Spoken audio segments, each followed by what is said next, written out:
Good morning, students.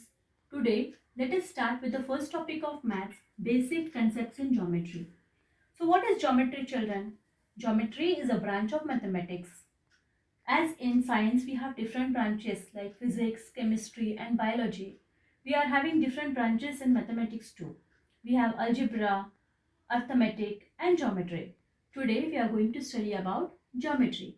So, geometry is derived from two words, geo and metron. Geo means earth and metron means measurement.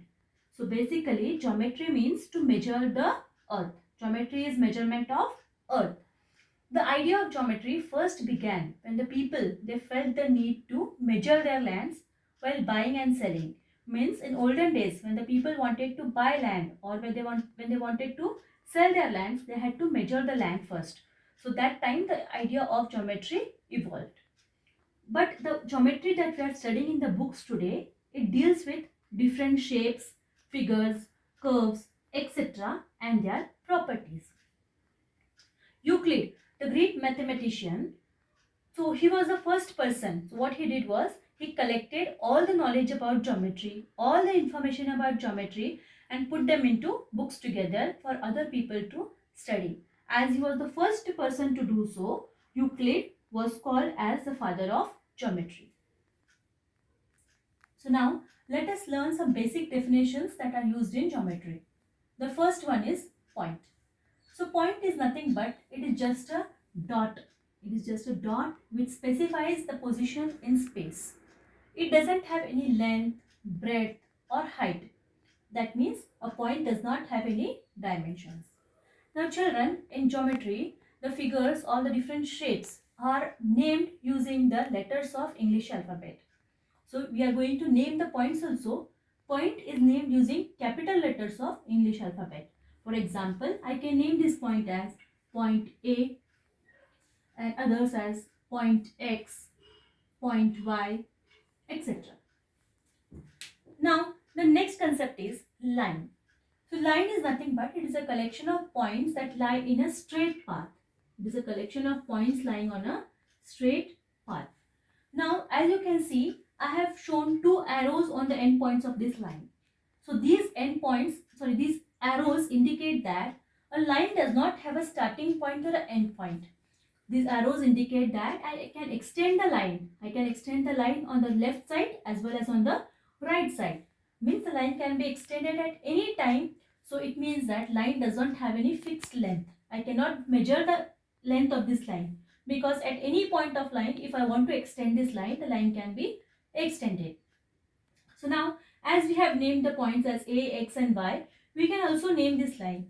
You can use you can use the letters of English alphabet to name this line. For example, I will name this line as XY. So now children, how will you read this? You can read this line as line XY. You can read this as line XY or also you can read it as line YX. It can be read in both the directions. Now the next concept is line segment.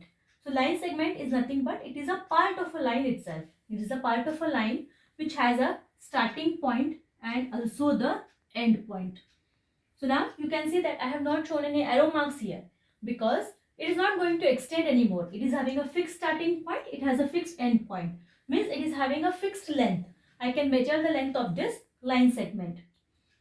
Similarly, like line, I can name the line segment also. I will use the alphabets as C and so I will use the letters C and D to name the line segment.